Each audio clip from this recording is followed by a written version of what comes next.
Hi, Chance. Welcome back. So this is another previous year question of AIPMT 2011. Which one is a nucleophilic substitution reaction among the following reactions? So nucleophilic substitution reactions को कैसे check करते हैं हम? कोई भी एक ऐसा group जो कि आपके रिएक्टेंट में या जो आपका सबस्ट्रेट है उसमें ऑलरेडी एक न्यूक्लियोफिलिक ग्रुप वहां पे प्रेजेंट होना चाहिए। वो जब न्यूक्लियोफिलिक ग्रुप लीव कर जाएगा और उसकी जगह कोई दूसरा न्यूक्लियोफाइल यानी इलेक्ट्रॉन रिच स्पीशीज आके जब जुड़ जाएगा, एक तरह से न्यूक्लियोफाइल न्यूक्लियोफाइल को सब्सटीट्यूट कर रहा है। So that is a type of nucleophilic substitution reaction, right? So अगर हम पहला ऑप्शन देखते हैं, ऑप्शन ए, इसमें क्या है आपका? यहाँ पे ये लिया गया है एक एल्डिहाइड और साथ में लिया गया है ग्रिग्नार्ड रिएजेंट। सो एल्डिहाइड और ग्रिग्नार्ड रिएजेंट में मिलके क्या आपको यहाँ पे एक सिंगल प्रोडक्ट बनता हुआ दिखाई दे रहा है? दो या दो से ज्यादा रिएक्टेंट्स मिलके जब सिंगल प्रोडक्ट बनाते हैं तो इट इज एडिशन रिएक्शन, वो सब्सटीट्यूशन नहीं है। सो यहाँ पे क्या हुआ है? क्या आपका ग्रिग्नार्ड रिएजेंट जो है वो ग्रिग्नार्ड रिएजेंट जाके एल्डिहाइड के साथ में ऐड हुआ है और सिंगल प्रोडक्ट बनाया है? Yes, so this is addition not substitution.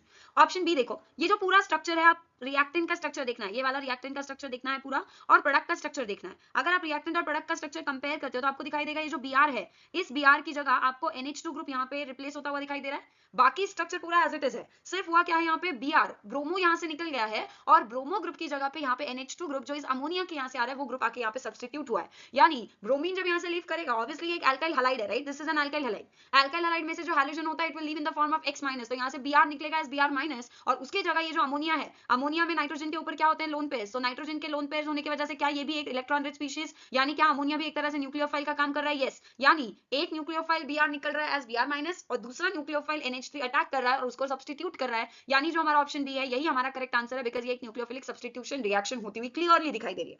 Next option C में देखो, फिर से क्या दिखाई दे रहा है आपको? एक एल्डिहाइड है और साथ में HCN हाइड्रोजन साइनाइड है। ये भी एक तरह का आपको क्या, दो रिएक्टेंट मिलकर एक प्रोडक्ट बनाते हुए दिखाई दे रहे हैं, यानी ये भी क्या, एक तरह का एडिशन रिएक्शन है।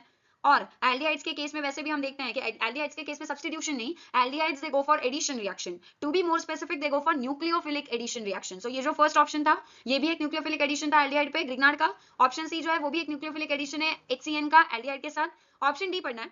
यहाँ पे क्या है रिएक्शन में, ध्यान से ऑब्जर्व करो, एक एल्कीन है, एल्कीन और वाटर दोनों ऐड हुए हैं इन प्रेजेंस ऑफ एसिड। ये जो H+ है ये एक एसिड कैटलिस्ट यहाँ पे यूज कर रहा है। और क्या आपको फिर से दो रिएक्टेंट्स मिलके एक प्रोडक्ट बनता हुआ दिखाई दे रहा है? दो रिएक्टेंट्स कौन से हैं? एक मेरा एल्कीन है, carbon carbon double bond, and next reactant is water. दोनों ने मिलके यहाँ पे सिंगल प्रोडक्ट अल्कोहल बनाया है। सो ये भी एक तरह का क्या है? एडिशन रिएक्शन है। अब एल्कीन्स के केस में एल्कीन्स कैसे होते हैं बेटा? एल्कीन्स में carbon carbon double bond, electron rich होते हैं एल्कीन्स। सो एल्कीन के ऊपर, एल्कीन खुद अगर इलेक्ट्रॉन रिच है तो उसके ऊपर कौन आके ऐड हो सकता है? कोई इलेक्ट्रॉन डेफिशिएंट आके ऐड होगा, यानी एक इलेक्ट्रोफाइल ऐड होगा। यहाँ पे आपका इलेक्ट्रोफिलिक एडिशन होता है एल्कीन्स के साथ। So option A is nucleophilic addition, option C is also a nucleophilic addition, option D एक इलेक्ट्रोफिलिक एडिशन रिएक्शन है एल्कीन का, ऑप्शन बी ही था जहां पे आपको न्यूक्लियोफिलिक सब्सटीट्यूशन देखने के लिए मिल रहा था, और वही हमारा करेक्ट आंसर भी था, ऑप्शन बी।